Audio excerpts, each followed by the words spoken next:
Oh, fearless freedom means being secure enough in who you are to allow others to disagree with you. Fear stops us from achieving our true greatness. Are you a professional woman who is feeling stuck, unmotivated, or burned out? Are you worried about your wellness?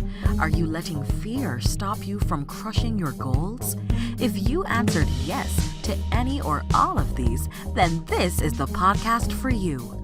Dr. Charmaine Gregory, night shift emergency physician, burnout thriver, and wellness champion, along with everyday heroes just like you, will explore how to face fear in our lives and emerge victoriously. Hey, thanks for checking out this episode. Be sure to click the subscribe button and the notification bell so that you get notified when the next video comes out. It only takes 2 seconds to make 2 clicks. So let's do it. Let's get back to the video. Hello, Fearless Freedom Tribe. This is Dr. G, and we are back for another exciting, thrilling, enthralling episode of Fearless Freedom with Dr. G. And today, my friends, we have Jerry Fu with us. So Jerry, you got to tell us who you are and all of the amazing things that you are up to. Yeah. My identity includes things like musician and salsa dancer and traveler and the lover of foods and cook and friend and brother and pharmacist and like leadership coach with an emphasis on conflict resolution. So yeah, my time is spent split between my day job, side job, and dancing and whatever else keeps me sane. Oh, and lover of books. Yeah, love books too. So yeah. Okay. To name a few Wow, things. that's a lot. That's the naming a few there. You have quite a bit there. And so we love hearing stories. We love knowing the backstory. And so I am curious, how does a pharmacist become a salsa dancer? Years of struggle and failure, honestly. Yeah, that journey was a long and winding one, much like many things of growth in my life. But that story specifically, so the pharmacist part started when I got a C in organic chemistry, and I just said, well, I still want to do something in healthcare, and I'm afraid of the embarrassment and shame of getting waitlisted or rejected from med school. So let me pivot to pharmacy before I have a chance to get disappointed. So that's how I became a pharmacist. The the salsa dancing side came from my freshman year in college. They had a spring formal theme around salsa dancing, and so they said, hey, we're going to teach a courtesy lesson so everybody knows how to do this. It was a terrible lesson, but we didn't know, because none of us could do it either. And so when we tried it, we just said, this is hard and frustrating and boring. So I must not be very good at it. So I'm just going to shelve this forever. And so when I started pharmacy school, actually, a friend of the person who was trying to start the salsa dancing scene in Memphis, where I went to school, said, oh, you got to give another shot. Like, that's not fair to, just to axe that interest so quickly. So when I was halfway through school and my grades had kind of gelled and solidified a bit to where I had more time to kind of do other activities, I said, okay, let me put some real money into this and see what happens. And by the end of school, I had gotten semi-decent at it and started to really enjoy it for myself until I graduated and I moved to a city that didn't have salsa dancing. So I just got rusty, and then when you get rusty, you lose confidence, and then when you lose confidence, you just don't want to try because, again, I just didn't want to feel like I was bad at it, or I didn't want to embarrass myself, and so, but I still missed it, and so I would still take trips here or there to like salsa dancing conventions and just get intimidated by all the dancers out there. And then I moved back to Houston 12 years ago, just for a different challenge at work. And still, like, even with more opportunities to salsa dance in Houston, I was still very much, it was still a dormant skill at this point because most of my friends were into country dancing that I'd met when I first moved back. And it wasn't until about 8 years ago when I started to get to know more internationals. And one of them in particular, a Venezuelan friend, said, hey, there's a free salsa dancing event downtown. You should join us. And I said, You know what? It's been a while. Let me see what I still got. And I tell people all it took was one skilled pretty blonde. I said I got to dance with her, and then I said, oh, I was locked in. I said, okay, I got to throw every move I can on the dance floor, and I'm just, and at the end, she gives me a hug, and I just Oh, said, that's why awesome. did I stay away from That's this for awesome. so long? I said, okay, I'm back, Oh, and it's that's just been beautiful. consumed a hobby in my life ever since. So yeah, Oh, that is beautiful. Thank you for sharing that story. Oh my of gosh. course. And so, it's from Memphis to where was the interim place? I was in Knoxville. I was living at home with family after I graduated, just because Okay. my mom said, So "Hey, move home. Yeah, move home. Like work for the stable company, and like mom oh, will I have her see. life plan implemented into your life, and you will like it." Of course. Yes, and you must do it. Absolutely. Yeah. Mm, That's all good. yeah. But wow, so that's quite the journey. And I love how you kind of talk about fear a Hmm. little bit inadvertently there. Like you talk about how you have this fear of not excelling at something, Hmm. right? Yeah. I saw where it popped up when you said you had a C in organic chemistry, which by the way, does not exclude you from becoming a physician, just True. FYI. True. Just FYI. Yeah. I rejected myself Yes. before they had a chance to reject This me. is what I'm Yeah, saying. absolutely. This is it. You gave yourself a barrier that was probably unnecessary, but that's fine. Yeah. Because I mean, I'm sure that you're excelling in pharmacy, and that is a very needed field, right? Because I know I rely on my pharmacist. I'm always calling like, can you dose this Keflex for this kiddo for me, please? Because I don't Yeah. know. I don't want to mess Yeah. it up because it's a kiddo. Yeah. And so yeah, so I appreciate the fact that you did go into pharmacy. Yeah. We need good It's all pharmacists. good. It's all good. Yeah. But I just thought it was interesting that the pathway, like the fork of the road for you Hmm. was when you said, you know what, I'm seeing this potential where I'm not gonna like be top of my game, or I think I'm not gonna be top of my game because he probably would have been fine. Hmm. But you're using that as your litmus test to like take a different road, which I find Hmm. fascinating, right? And then Yeah. the next time that you mentioned fear, or you even alluded to it, Mhm. was when you had gotten into the groove in Memphis and you were taking all the classes, and you were Mhm. really improving in your skill set. And then you had this hiatus, and then you went back to it, and you were just kind of like, you went to conventions, which I thought was amazing. Like Mhm. you went to conventions, like despite your fear of like not Mhm. quote unquote having the skills anymore, you still went to conventions with people of varying degrees of ability, right? Mhm. And Yeah. exposed yourself to the culture, to the skill again. And I Mhm. think that's really brave because Mhm. a lot of times when we fear something, we don't tend to go to things that will expose that fear even more. Fair enough. So that was amazing, and that's very Mhm. inspiring. And Yeah. it's so like neat to hear you say that it's for so and like but the universe is still compelling you to get back to this thing, right? Because obviously Mhm. it's something that you love to do, and so it's compelling you to get back to it. You're kind of resisting a little bit, and Mhm. then puts this Venezuelan friend in your in your midst, and then you're like forced to go in there, and then throws in a very beautiful blonde woman for you to dance Yeah. with. So Yeah. that is just awesome. Mhm. So, yeah, thank you for sharing that story, because I think that oftentimes we face these fears in our lives and we just don't ever really see ways around it. And Mhm. despite your fear, you still enveloped yourself in Mhm. in this love of yours, you Yeah. know. So that's so awesome.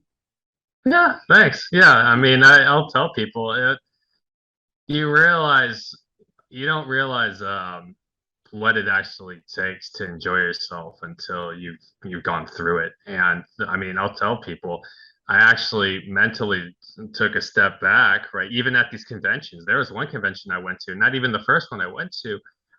I just got so intimidated by all the other dancers there. I danced with one girl the entire weekend. Like I would go to workshops during the day, but then during social dancing, I would just be like, no, like I'm not into these at all. Instead of learning to accept where I was as a dancer, and then remembering that it doesn't matter how skilled you are, it's more about how much fun can you have, because you learn after the experience that it's women don't just go, oh, he's got all the moves, I want to dance with him. It's like, he's fun, like I want to dance with him. And so a fun beginner is going to get more attention, who stays engaged and makes his partner feel like the prettiest woman on the dance floor, is going to get a lot more attention than an insecure intermediate that like has some moves but feels like he doesn't have it. So yeah, and I can tell people, hey, as long as you're like intermediate level and you have a fun attitude and you know how to dance to the level of whatever partner you're dancing with, and you maintain eye contact and you smile and you basically have this attitude of, we're gonna have fun no matter what you think, you're gonna win the day. Ooh, love it. Love it. Love it. Love it. Mm-hmm. That sounds so fun. Like I want to go to a salsa convention. I don't even know how to Yeah, dance salsa. yeah, start somewhere. Yeah, just start learning. That's all I can Oh my do. gosh. It does sound like a lot of fun. And It is. so now, so that's an amazing hobby. Is it your hobby or is it your Oh, it's passion? it's a very consuming hobby. Yeah, yeah, yeah. Semen hobby. Okay. All right. Fair enough. There's people that wonder, like, are you gonna join a team? Or are you gonna do Oh, some competitively competitions? And dance. I said, Yes. I'm flattered. But I know what kind of burnout lies on the other side. I've seen friends do Oh, teams, and so okay. it is a great idea. I've done some choreographies before, and it's there's nothing like that performance high, and it's still not my biggest priority. Gotcha. It's a high priority for sure, but not to the level that I would commit to, like putting time in to do, be on a performance team or enter Okay. competitions or anything like that. Yeah, but it's Okay. okay. Okay. Yeah, I All know my right. That's space. Yeah, cool. Yeah. Yeah. yeah, Hey, it is definitely good to know that because yeah. nobody wants you to be taking something that you're passionate about and then end up burning out from it. That's not the goal. So yeah, that's Sure. good that you're aware of that. Okay, cool. You know, so now you have to tell us, how did you get into coaching? Like how did that come about? Yeah, yeah. So the first statement I'll make is that leadership saved my career. And Okay. I this is a little more of a winding journey. Much not much many parallels run with the dancing journey, and so yeah, again, a lot of fear of embarrassing myself, and so right, my mom had never worked a day in her life in pharmacy, and but moms know best, and so when I was ready to graduate and we were talking about career options, she said, "Hey, work for this chain pharmacy for 20 years or so and bank away money aggressively, and then one day you'll be able to get to do what you want. And I don't want you to struggle or suffer the way your dad did with when he was trying to find gainful work with a master's in chemical Mhm. engineering that didn't work out, so he got a master's Okay. in computer science that also struggled to again find gainful work. Eventually, it just wasn't the career that he envisioned for himself. And so she said, I don't want you worrying about your next paycheck. This is the stability you need to have in your life. And while I can appreciate the intentions behind that sentiment, I'm the one realizing, well, what is that stability costing me, right? When I Mm, have to work every other weekend, when I can't go salsa dancing because I'm too busy mm, working, I don't have a social life, right? And so at one point I got complacent, and just when I had some really flexible scheduling at one particular store, I said, oh, I know how rare this is, I'm afraid to leave it, and so I'm just going to stay there. But then I transferred stores anyway, and then I was unhappy again. And so okay. when I was deciding to look for another job, the best I could do is leverage my connections to get a teaching job or apply for a teaching job at a pharmacy consulting company here in Houston, and convince them to take a chance on me. And of course, my parents are like, "What are you doing? Like, this is a part-time job. You're trying to earn your way up at a company we've never heard of, and you're walking away from full-time benefits and hours and pay. And plus, you just earned a third week of vacation. Like, why would you walk away from this?" And I said, "It doesn't matter if I earn a third week of vacation if the other 49 still stick. Like, Mm, it's not a good trade-off." wow. Um, but I didn't tell them that directly, but I'm sure you didn't. yeah, yeah. Because you're still But yeah, alive. yeah, yeah, yeah, right, yeah. and you learn not to talk back to your parents even when you after you turn 30, Exactly. right?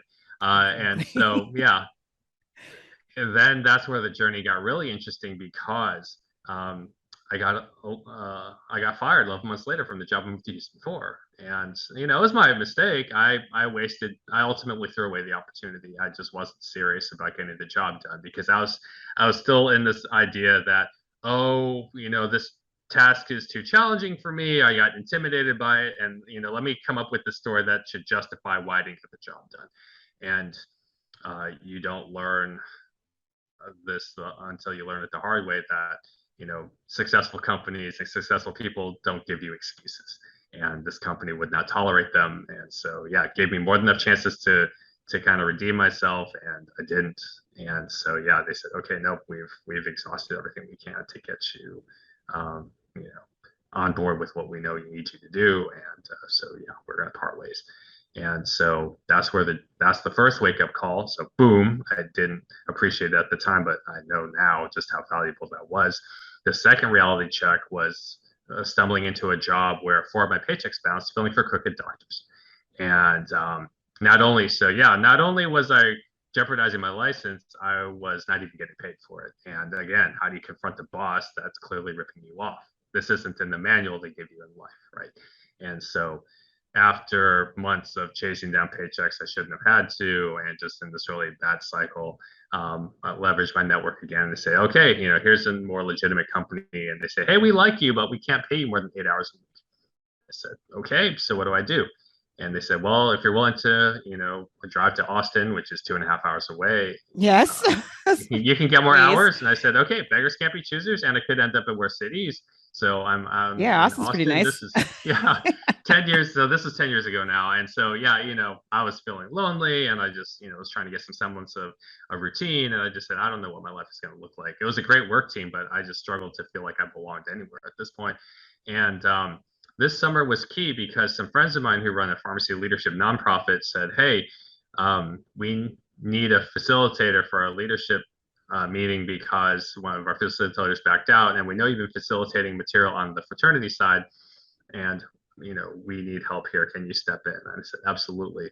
So teaching leadership did something in my head where before I just said, oh, leadership is hard. I hate confronting people. I don't like failing at difficult conversations. So I'm just going to stop, very much like my dancing. It's like, I don't like feeling like I'm incompetent at this. So let me just stop. And so now, and before I just said, oh, I'll never be a good salsa dancer, or, I'll never be a good leader. And, again, like you said, I put the ceiling on myself, right?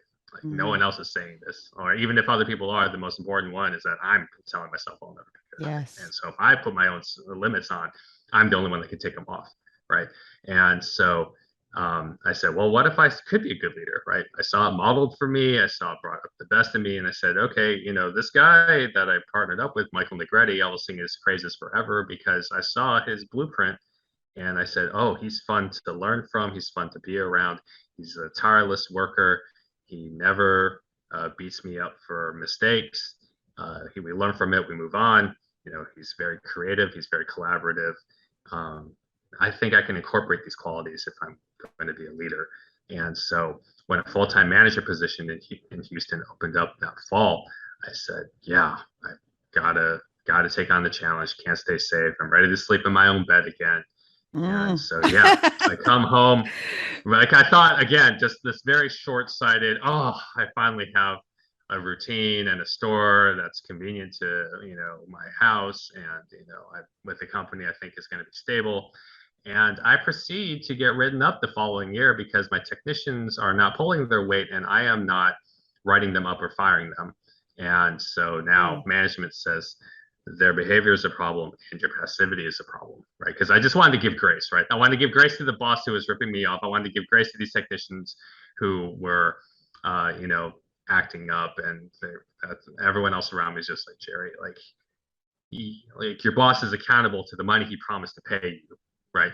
These technicians are accountable to the responsibilities they're being hired to honor, Right. right? Right. There's a that's not without grace. And like accountability does not mean you're withholding grace. In fact, it's a form of grace. And Yes. so again, very humble lessons and just recognizing, hey, the first time I convinced, one of the problematic technicians to leave, that was more lucky than good, right? It was just like I didn't really fire them. It was just more of like trying to convince them that maybe they're better off trying to find another job. And so while I was on probation, the company had their funding pulled. And so I said, well, Oh I my was going to leave gosh. anyway. Yeah, right. It's a long journey. And the only reason I get an interview with my next employer is that I have leadership experience on my resume. So as I said before, leadership saved my career, right? It opened up doors I wouldn't have had otherwise. And these jobs were like icebergs in that they lasted a year or two, usually at max, because the business models just weren't sustainable Oh, against like interesting. bigger competitors. Yeah. It's just hard. Like Okay. I was at a like that job that I had that I landed after leaving this other pharmacy that had the funding pulled, right? It was an ancillary practice with an internal medicine clinic. Very safe job, but the margins were super, super Oh, small. tight. And Yeah. yeah, like Oof. I made 50 cents on a Z pack, which barely paid for the label, on the Z pack itself, let Right. alone salary or overhead. And the doctors, after seeing these margins, aside from struggling to convince more patients to use their pharmacy, Right. or associated pharmacy, said, okay, we're just going to stop this. So that job only lasted 11 months.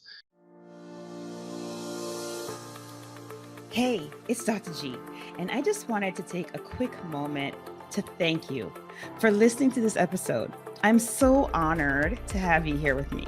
Did you know that I can help you to get your own podcast started? With my podcasting launch course for professionals, I walk you through everything you need to know about starting a podcast. I'm with you every step of the way from sign up to launching your show with 5 episodes ready to go. There's a done for you version that's also available. If you would just rather just do recordings and leave the behind the scenes work up to us, then that one is definitely for you. But either way, we've got your back here at Fearless Freedom with Dr. G. Oh, if you already have a show and you need production services, we have monthly plans available for you. So check out the links in the episode show notes for more information. Let's get back to the show.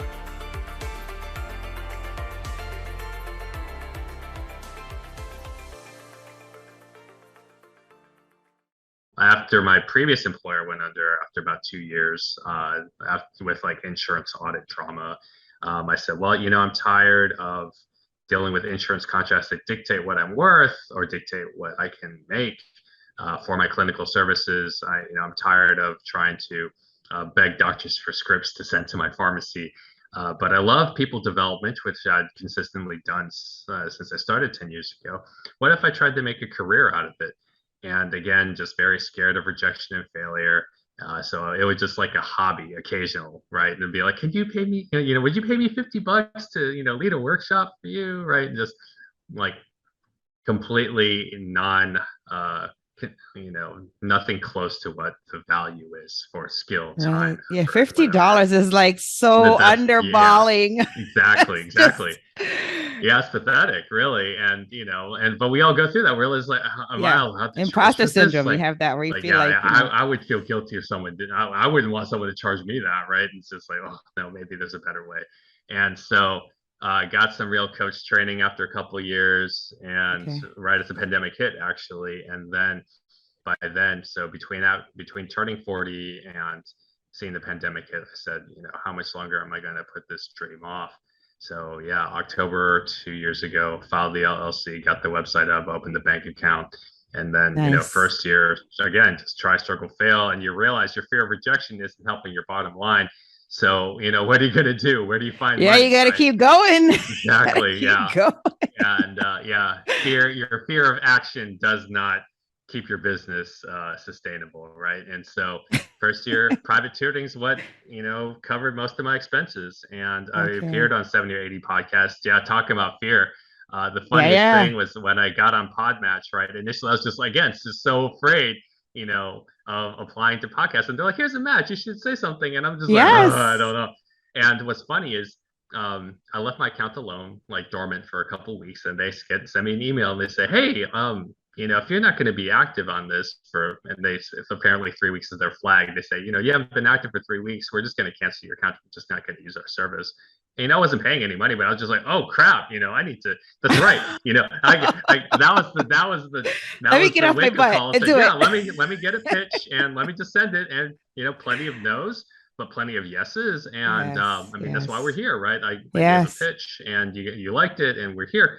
And so now that I have an accreditation or a certification through International Coaching Federation, that started to open up doors, and I'm Absolutely. applying to coaching platforms. And so, I'm in this weird flux right now where it's,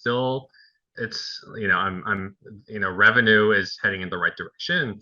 Good. But it's still hobby money, right? So you have this Oh, balance of, it's okay. like, well, I want to Okay. celebrate this, and at the same time, like, it's still not enough for me to justify cutting back to part-time with my day Right. job, let alone quitting it. And so, so that's where I went to coaching, because I know what kind of training or accountability or support system I wish I'd had to kind of strip away the limiting beliefs, strip away the fear, strip away these things, and so turn around and say, hey, I know what other Asian leaders are dealing with when they first start out in their 20s and 30s. Maybe they're willing to hire me to make their journeys a little more bearable, a little more tolerable, or just give them the confidence to respond well to the challenges that are inevitable in their lives. Oh, that's wonderful. Love it. Yeah, And so now you have to tell us, how can people get in contact with you? You sure, mentioned the sure. website. You mentioned the website. So now you have to like say the Of name and course, spell it out. So in of case, course. someone's listening, they can jot that down. Yeah, yeah, yeah. The website that I spent plenty of money on to fit up there is www.adaptingleaders.com. And if you want a specific guide that I give away for free, because I'm conflict averse still, right? But I have a system in place now that I use to compensate for the fact that, I am conflict averse and I don't want to, regress into bad habits. You can do adaptingleaders.com/guide, GUIDE. And so, Awesome. yeah, please download that, let it pay dividends, read the story, read the framework, and see how that helps you maybe change your trajectory just even the slightest.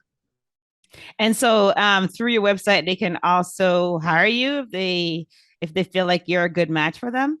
Oh, I'd love that. You bet. Yeah, yeah, Okay. yeah. They Well, I could. mean, that's the goal, right? Yeah, yeah, yeah, yeah. I mean, that's, again, I may not be Come your on, coach. that Like, is the goal. I need to warn people. Like, I mean, because you don't want coaches that'll be, oh yeah, I can help everybody. You're just like, boring. And Well, no, technically I that's mean, true, it's but always gonna, yeah, it's always gonna be someone you feel that is good, like you said, somebody is gonna be that's a match for you that is gonna be able to push you through that yeah, comfort zone stumbling yeah, block, right? Because I mean, yeah, yeah, you yeah. said it yourself. You were like, oh yeah, I was in this position, I was like really comfortable, and I thought I'd arrived, Mm-hmm, but it wasn't until you're like forced into your discomfort zone mm-hmm, that the yeah, most growth happened, right? And so sometimes we mm-hmm. need someone to push us through there so that we can get to Absolutely. that final, that goal, the ultimate goal, a lot faster than us Mm-hmm, doing this, meandering pathway.